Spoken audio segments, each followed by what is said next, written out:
In order to move down into the foot, it's a good idea to clear the ankle as much as you can, because this will affect what's happening in the foot.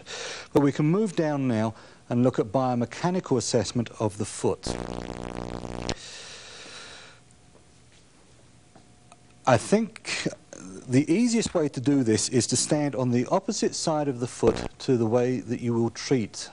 So if I want to deal with the lateral side of the foot, I'll stand on the medial side, and if I want to assess or treat the medial side of the foot, I'll stand on the lateral side.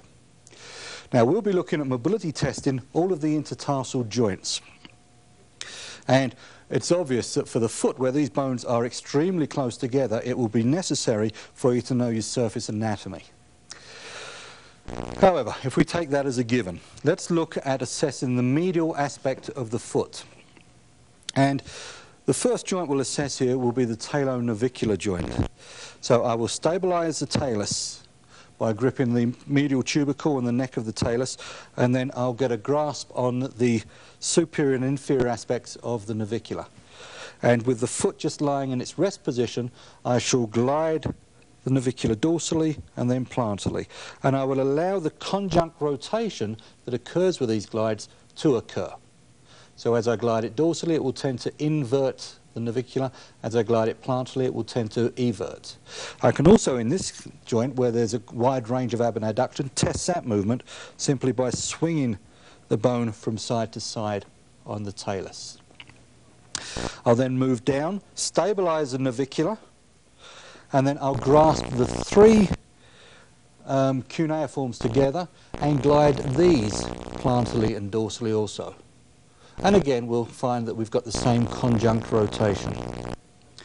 Coming down again, I'll stabilize the cuneiforms and grasp the metatarsal base and glide the metatarsal up and down on the medial cuneiform, and then move across onto the second metatarsal and glide that on the intercuneiform, and then onto the third metatarsal and glide that onto the lateral cuneiform. As I come further down into the foot, the next joint that I will have to deal with will be on the medial side, is the metatarsophalangeal joint. And this has 2 degrees of freedom, so I will have to assess flexion and extension and abduction. And for this, the phalanx is the concave surface. So the glide will be in the same direction as the osteokinematic. So I will stabilize the base of the metatarsal, grab the phalanx, and draw this forwards and backwards, producing a dorsal plantar glide to assess plantar flexion and dorsiflexion, and then shifting to a medial lateral glide to assess abduction.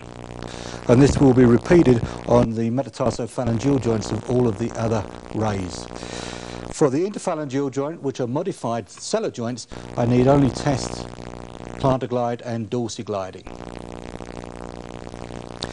For the lateral side of the foot, I will test the calcaneocuboid joint.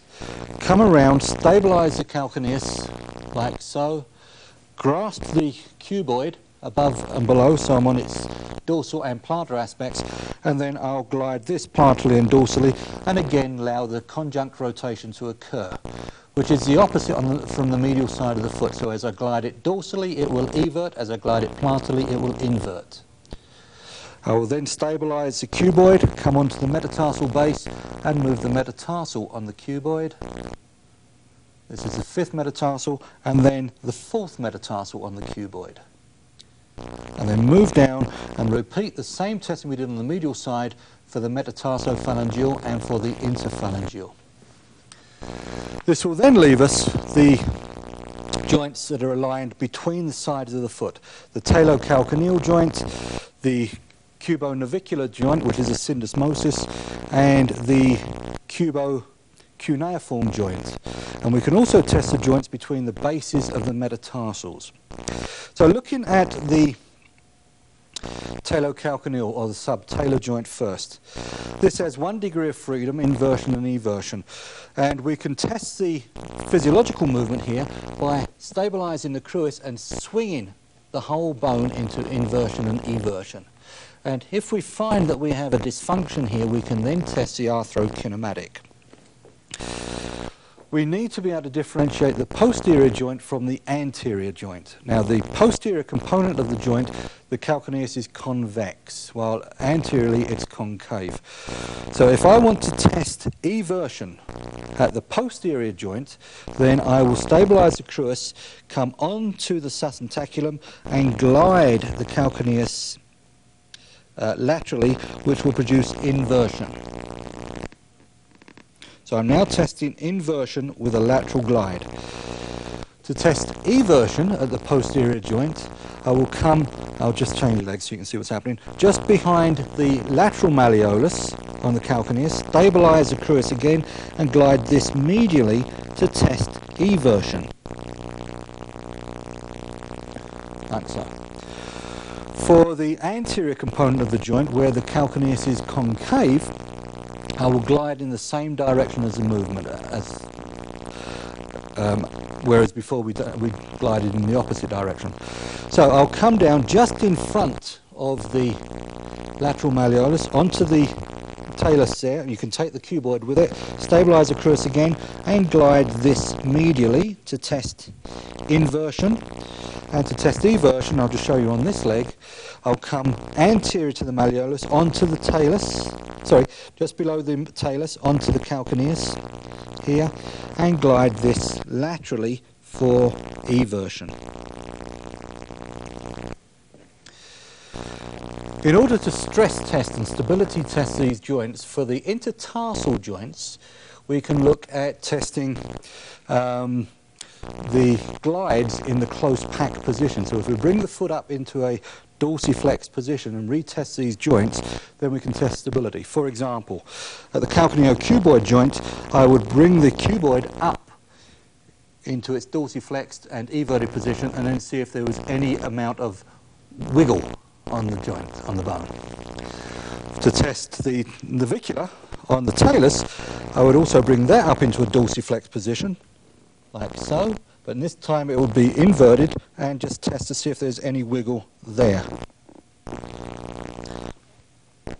At the subtalar joint, and you can repeat that with the other intertarsals, at the subtalar joint we can test stability here by first everting the foot, doing a posterior glide, and those two movements will tend to tighten up the posterior interosseous ligament, and then trying to produce abduction. To test the anterior interosseous ligament, I will invert, maybe this one's easier, invert, anterior glide, and then try to produce adduction.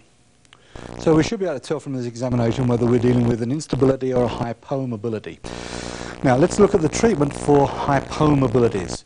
And we can basically use the same principles we've used all the way through this series. That is, we will take the joint to its extreme of range and then mobilize it from there. For example, if we're dealing with the calcaneocuboid joint and we want to increase dorsiflexion at this joint, there are a couple of ways I can do this.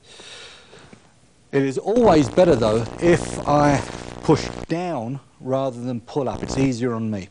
So one way to do this is to sandbag the cuboid so that it's in its dorsiflexed and everted position, like so, and then come across onto the calcaneus and push the calcaneus into inversion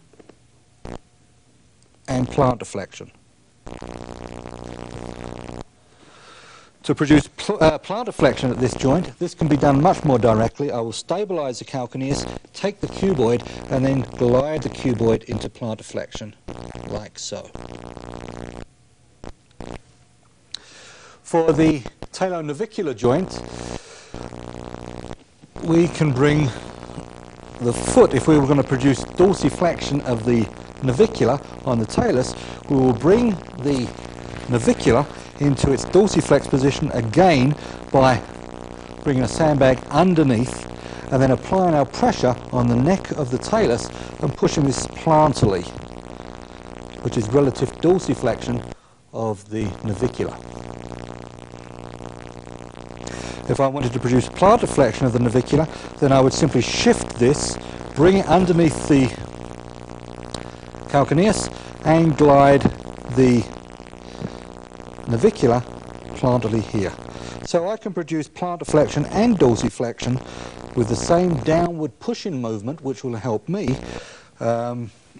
regardless of whether I'm trying to produce plantar flexion or dorsiflexion. This whole principle can be applied through the rest of the foot.